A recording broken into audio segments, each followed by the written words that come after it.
നടക്കാതിരുന്ന ആശകളടക്കം ആശിച്ചതെല്ലാം കാശില്ലാതെ നടന്നു. ആത്മീയതയുടെ മൂലാധാരങ്ങളായ മൗനവ്രതവും ഉപവാസവും മൂലം ആശിച്ചവ മുഴുവനും നടന്നു കിട്ടി. ദൈവവിധിയായ കാലദോഷങ്ങൾ ഒഴിയാൻ ദൈവം തരുന്ന കാശ് മുടക്കി പരിഹാര കർമ്മം ചെയ്യുന്നത് മുതലാളി തരുന്ന കൂലിക്കാശ് മുടക്കി മദ്യം വാങ്ങിച്ച് മുതലാളിക്ക് കൊടുത്ത് കൂലി കൂട്ടാൻ തൊഴിലാളി ശ്രമിക്കും പോലെയത്രേ. ഇതിനാൽ കാശ് ചെലവില്ലാതെ കാലം തെളിയാനും കാലദോഷം തീരാനും ദൈവാനുഗ്രഹത്തിനായി സംശുദ്ധ ആത്മീയതയുടെ മൂലാധാരങ്ങളായ മൗനവ്രത ഉപവാസ മഹിമ തിരിച്ചറിഞ്ഞാലും ദുഃഖ ദുരിതങ്ങളും പ്രശ്നപ്രയാസങ്ങളും കഷ്ടനഷ്ടങ്ങളും ഒഴിയാനും നേരിടാതിരിക്കാനും ആരാധനാലയങ്ങളിലെ കാശ് ചെലവുള്ള ഏതുവിധ ആരാധനകളും പരിഹാര മാർഗങ്ങളും സംശുദ്ധ ആത്മീയതയ്ക്ക് വിരുദ്ധവും മനുഷ്യന്റെ അജ്ഞതയെ ചൂഷണം ചെയ്യുന്നതുമായ പൗരോഹിത്യപര മാർഗങ്ങളുമത്രേ. നമസ്കാരം. എൻ്റെ പേര് ഈശ്വരി അമ്മ, deputy secretary retired, government secretariat. 30 വർഷമായിട്ട് ഗുരുബാബയുടെ ഭക്തർ.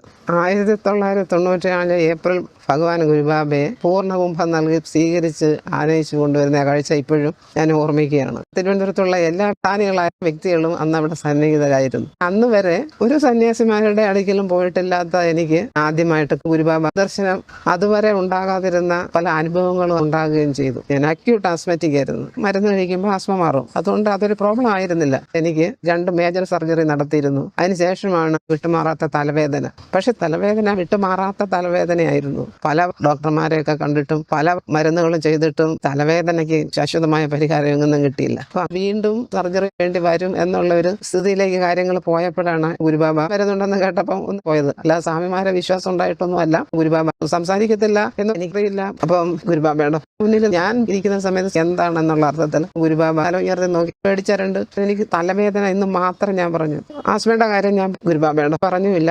ഗുരുബാബ എഴുതി 36 മണിക്കൂർ മൗനത്തോടുകൂടി ആജീവനാന്ത പൂർണ്ണ അമാവാസ്യോപാസന. പിന്നെ സന്ധ്യയ്ക്ക് 6 മണി തൊട്ട് രാവിലെ 6 മണി വരെ 90 ദിവസം കണ്ടിന്യൂസ് ആയിട്ട് മൗനവ്രതവും. ഗുരുബാബയെ കണ്ട 5ാമത്തെ ദിവസം കറുത്തവാവ് വന്നു. എല്ലാ ദിവസവും രാത്രി ആസ്മയ്ക്ക് മരുന്ന് കഴിക്കണം. പക്ഷെ ഉപവാസം എടുക്കുന്ന സമയങ്ങളിൽ ജലപാനമില്ല, ആഹാരമില്ല, സംസാരമില്ല, മരുന്നും കഴിക്കാൻ പാടില്ല. അപ്പൊ അന്നത്തെ രാത്രിയിൽ എന്ത് ചെയ്യും എന്നിങ്ങനെ വിഷമിച്ച് കടലിൽ ചെന്ന് കിടന്ന്. പക്ഷെ ഞാനങ്ങ് ഉറങ്ങിപ്പോയി. രാവിലെ എഴുന്നേൽക്കുമ്പോഴാണ് അറിയുന്നത് തലേ ദിവസം രാത്രി മരുന്ന് കഴിച്ചിട്ടില്ല എന്നുള്ളത്. ഒരു ദിവസം പോലും മരുന്ന് കഴിച്ചില്ലേ ഉറങ്ങാൻ നോക്കുകയല്ല. 18 വർഷമായിട്ടും ആസ്മയ്ക്ക് മരുന്ന് കഴിച്ചുകൊണ്ട് ഉറങ്ങുന്ന അങ്ങനെയുള്ള ഞാൻ ആ ഒരു ഉപവാസത്തോട് കൂടിയിട്ട് മരുന്ന് കഴിച്ചിട്ടില്ല. അതൊരു ഭയങ്കര അതിശയായി. പരീക്ഷണാർത്ഥമാണ് ഞാനിത് തുടങ്ങിയത്. ഗുരുബാബയുടെ വിശ്വാസമില്ല. പിന്നെ നമ്മുടെ ആവശ്യം എന്ന് വെച്ചിട്ടാണ് ഞാൻ അമാവാസ്യോപാസന തുടങ്ങിയത്. ഒരാഴ്ച കഴിഞ്ഞപ്പം വിട്ടുമാറാത്ത തലവേദന മാറി. അതും ഒരു ഭയങ്കര അതിശയമായിരുന്നു.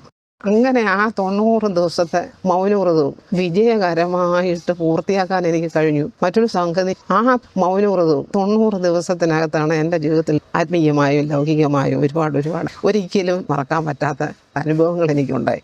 എന്തൊക്കെ ഞാൻ ആഗ്രഹിച്ച് പ്രവർത്തിച്ചോ അത് ഇത്ര എനിക്ക് ഉണ്ടായിട്ട്. എൻ്റെ മോന് എൻട്രൻസ് കിട്ടി, MBBS മെഡിക്കൽ അഡ്മിഷൻ കിട്ടി. അതുപോലെ ഒരുപാട് കാര്യങ്ങൾ ഞാൻ പറഞ്ഞില്ല. എന്തെല്ലാം ആഗ്രഹിച്ചു അതെല്ലാം ആ മൗനവ്രതത്തിന് 90 ദിവസം നേടാൻ കഴിഞ്ഞു. പിതാവ് അപ്പൂട്ടനെന്നും മാതാവ് അപ്പുണ്ണിയെന്നും ചേട്ടൻ അപ്പൂട്ടിയെന്നും കാമുകി അപ്പൂസെന്നും അപ്പുവിനെ വിളിക്കും പോലെ പല മതസ്ഥർ പല പേരിൽ വിളിക്കുന്നത് ഒരേ ദൈവത്തെ തന്നെ ആയതിനാൽ സംശുദ്ധാത്മീയതയ്ക്ക് ജാതി മതഭേദം മാത്രമല്ല ഭക്തനിരീശ്വര ഭേദവുമില്ല. സൂര്യനും ചന്ദ്രനും രണ്ടാമതൊന്നില്ലാത്തതുപോലെ തന്നെ മതാതീത സംശുദ്ധാത്മീയതയും രണ്ടാമതൊന്നില്ലാത്ത വിധം ജാതി മത ധനിക ദരിദ്ര ഭക്ത നിരീശ്വര ഭേദമിന്നി മനുഷ്യരേവർക്കും ഒരേപോലെ ബോധ്യവും സാധ്യവും അനിഷേധ്യവും അത്രേ. പ്രപഞ്ചോത്ഭവം ഓങ്കാരത്തിലാണോ ആമേനിലാണോ എന്നത് തീരാ തർക്ക വിഷയമാണെങ്കിലും പക്ഷെ ഏതോ ഒറ്റ ശബ്ദത്തിലാണ് പ്രപഞ്ചോത്ഭവം എന്നത് തർക്കമറ്റതല്ലേ. തികച്ചും മൗനാവൃതമായിരുന്ന ശുദ്ധശൂന്യ പ്രപഞ്ചത്തിലുണ്ടായ ആ ഒറ്റ ശബ്ദത്താൽ തീവ്രതര മൗനത്തിന്റെ കന്യാചർമ്മം ഛേദിക്കപ്പെട്ട് വിശ്വദൃശ്യ പ്രപഞ്ചം ഉദ്ഭവിച്ചതിനാൽ മൗനമത്രേ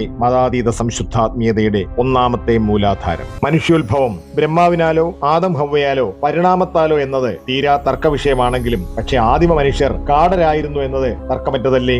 ജീവികളുടെ സമാനപര ചതുർവൃത്തികളായ ഭുക്തി, സുഷുപ്തി, വിഹാരം, മൈഥുനം എന്നിവയിലെ സംസ്കാരങ്ങളാൽ വിശേഷ ജീവികളായ മനുഷ്യരായി കാടർ ഉരുത്തിരിയപ്പെട്ടത് അസമത്വത്താലാണ്.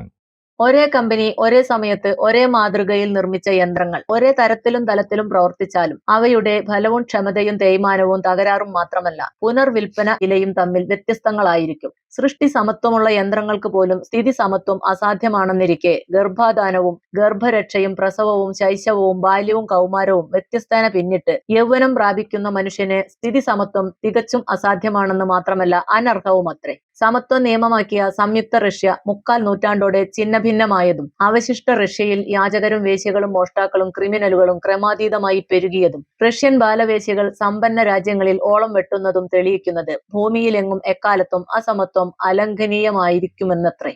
അന്നത്താൽ പിറക്കുന്നു, അന്നത്താൽ ജീവിക്കുന്നു. വിധിക്കപ്പെട്ട അന്നം ഭുജിച്ചു തീരുന്നതോടെ മരിക്കുന്നു. ഒരിക്കലും വിശപ്പറിയാതെ സുഭിക്ഷം ഭക്ഷിക്കുന്നവർ ഭൂമിയിലെങ്ങുമുണ്ട്. പട്ടിണി സഹികെട്ട് സ്വന്തം മക്കളെ ചുട്ടുതിന്ന മാതാപിതാക്കൾ സൊമാലിയയിലുണ്ട്. ആധുനിക മനുഷ്യ സംസ്കാരോത്ഭവം മുതൽ ഇന്ത്യയിലടക്കം ഭൂമിയിലെങ്ങും പട്ടിണി അവിരാമം തുടരുന്നുണ്ട്. വിശപ്പറിയാതെ സുഭിക്ഷം ഭക്ഷിക്കുന്നവർ സകല പട്ടിണിക്കാരുടെയും വിശപ്പ് അകറ്റാവുന്ന തക്ക അന്നദാനം ചെയ്യുകയെങ്കിൽ ഭൂമിയിലെ ലഭ്യമായ അന്നവസ്തുക്കൾ തികയാതെയാകും. മാത്രമല്ല, പഴയ പട്ടിണിക്കാലത്ത് വിശപ്പറിയാത്ത വിധം സുഭിക്ഷം ഭക്ഷിച്ചുകൊണ്ട് കർക്കിടകമത്രയും പട്ടിണിക്കഞ്ഞി ദാനം ചെയ്ത ധനിക തറവാട്ടുകാരത്രയും മുടിഞ്ഞ ചരിത്രവുമുണ്ട്. ഭൂമിയിലെ സകല സമ്പത്തിലും ജീവിത സുഖങ്ങളിലും സകല മനുഷ്യർക്കും ധാർമ്മികമായ തുല്യ അവകാശമുള്ളതിനാലും ആധുനിക മനുഷ്യ സംസ്കാരോദ്ഭവം മുതൽ മനുഷ്യരിലെ അവിരാമ അസമത്വം അന്നപരമായതിനാലും വിശപ്പറിയാതെ സുഭിക്ഷം ഭക്ഷിക്കുന്ന ധനികർ ദരിദ്രരുടെ വിശപ്പകറ്റാൻ ചെയ്യുന്ന അന്നദാനം വേശ്യയുടെ ചാരിത്ര പ്രസംഗം പോലെയുമത്രേ. നിന്റെ ബോധ്യമായ അന്നത്തിലെ നിനക്ക് സാധ്യവും സഹനീയവുമായ വർജനങ്ങളിലൂടെ അഥവാ നീ കൈക്കൊള്ളുന്ന നിശ്ചിത നിരന്തര ഉപവാസത്തിലൂടെ അന്നം ദൈവികമായി വർദ്ധിപ്പിക്കലത്രേ അന്നപര അവിരാമ അസമത്വത്തിന് ശാശ്വതവും ദൈവികവുമായ പരിഹാരമാർഗം. ഇതിനാൽ ഉപവാസമത്രേ മതാതീത സംശുദ്ധാത്മീയതയുടെ രണ്ടാമത്തെ മൂലാധാരം. ഇരുപാദങ്ങളാൽ മനുഷ്യൻ നിൽക്കും പോലെ മതാതീത സംശുദ്ധാത്മീയത നിലകൊള്ളുന്ന ഇരുപാദങ്ങളത്രേ മൗനവ്രതവും ഉപവാസവും. ജീവിച്ചിരിക്കെ തക്ക ദൈവാനുഗ്രഹത്തിനും മരിച്ചാൽ സ്വർഗത്തിലെത്തി ദൈവത്തിങ്കൽ ലയിക്കാനും ഏക വേദവിധിയും ഉപവാസം മാത്രമത്രേ. ഗാന്ധിജിയുടെ ജീവിത വിജയത്തിന്റെയും ലോകപ്രശസ്തിയുടെയും രഹസ്യം തിങ്കളാഴ്ചകളിൽ തുടർന്നിരുന്ന മൗനവ്രതവും ഉപവാസവും അത്രേ. 2004 മുതൽ നിതിൻ ഗഡ്കരിയെ BJP പ്രധാനമന്ത്രി സ്ഥാനാർത്ഥിയാക്കിയിരിക്കെ അപ്രതീക്ഷിതമായി 2014 നരേന്ദ്രമോദി പ്രധാനമന്ത്രിയായതിന്റെ രഹസ്യം മതാതീത സംശുദ്ധാത്മീയതയുടെ മൂലാധാരങ്ങളായ മൗനവ്രതവും ഉപവാസവും കൗമാരം മുതൽ നിശ്ചിതമായും നിരന്തരമായും മോദി തുടരുന്നതത്രേ. കേവല ഭൂരിപക്ഷമില്ലാതെ 5 കൊല്ലം ഇന്ത്യ ഭരിക്കുക എന്ന മഹാസാഹസത്തിന് പ്രധാനമന്ത്രി നരസിംഹറാവുവിന് കഴിഞ്ഞത് നിത്യമൗനത്തിന് സമാനമായ തീരെ ദുർലഭ സംസാരത്താലത്രേ. ഋഷികേശ് ഗംഗയിൽ ജലസമാധി അടഞ്ഞ ശേഷം പുനർജന്മോപദേശപ്രകാരം 1987 നിത്യമൗനിയായ ആണ്ടിൽ 272 നാളിൽ ജലപാനമില്ലാതെ ഉപവസിക്കുന്ന ഹിമാലയത്തിലേറെ തപസ് ചെയ്ത ഹിമാലയത്തിലെ രഹസ്യ ഹിമഗുഹയിൽ എന്നോണം 1999 മുതൽ പുറമേ പൂട്ടിയ തപയറയിൽ തപസ്സിലും അഗ്നിയാഗത്തിലും ഒഴുകിയ ഗുരുബാബ ഏതുവിധ പ്രശ്നമുക്തിക്കും ഉപദേശിക്കുന്നത് മൗനവ്രതവും ഉപവാസവും അത്രേ. 1994 ഏപ്രിലിൽ തിരുവനന്തപുരത്തെ പ്രഥമ ദർശനത്തിന് 7 നാളിലായി 1,00,000-ഓളം ഭക്തർക്ക് ഗുരുബാബ ഏതുവിധ പ്രശ്നമുക്തിക്ക് ഉപദേശിച്ചത് മൗനവ്രതവും ഉപവാസവും ആൽപ്രദക്ഷിണവുമാണ്. ഈശ്വരിയമ്മയടക്കം ചുരുക്കം ഭക്തരൊഴികെ മറ്റാരും ഗുരുബാബയെ വിശ്വസിച്ചില്ല. ഗുരുബാബയെ വിശ്വസിച്ചവരെല്ലാം പ്രശ്നമുക്തരായി. വിശിഷ്യ മൂക്കറ്റം കടം മൂലം നാടുവിടാനും ആത്മഹത്യ ചെയ്യാനും ഇരുന്നവരടക്കം സകലരുടെയും സാമ്പത്തിക പ്രതിസന്ധി തീർന്നു കിട്ടി. ഗുരുബാബയെ ആരാധിച്ചാലത്തെ പ്രഥമ ഫലസിദ്ധി സാമ്പത്തിക രക്ഷയാണ്. ഇനി ഒരിക്കലും ഗുരുബാബയെ ആർക്കും ദർശിക്കാൻ കഴിയില്ല. ആർക്കും എന്തു പ്രശ്നപ്രയാസങ്ങളും ദുഃഖദുരിതങ്ങളും കഷ്ടനഷ്ടങ്ങളും ഗുരുബാബയ്ക്ക് എഴുതി നൽകിയാൽ തക്ക രക്ഷ ഉപദേശിച്ചു കിട്ടും. ഗുരുവായൂർ ക്ഷേത്രത്തിൽ നിന്ന് മമ്മിയൂർ ക്ഷേത്രത്തിലേക്ക് പോകുന്ന മെയിൻ റോഡരികിലാണ് പ്രത്യക്ഷ ദൈവവും കലിയുഗാവതാരവുമായ ഗുരുബാബയുടെ സന്നിധാനവും അന്ത്യശരണം ദക്ഷിണേശ്വര ക്ഷേത്രവും. നിനക്ക് നിന്നാൽ നീയാകാൻ അനുഗ്രഹത്തിനുതകുന്ന you are your god YouTube ചാനലിലെ ഈ എപ്പിസോഡ് ഉപസംഹരിക്കുകയാണ്. നന്ദി, നമസ്കാരം.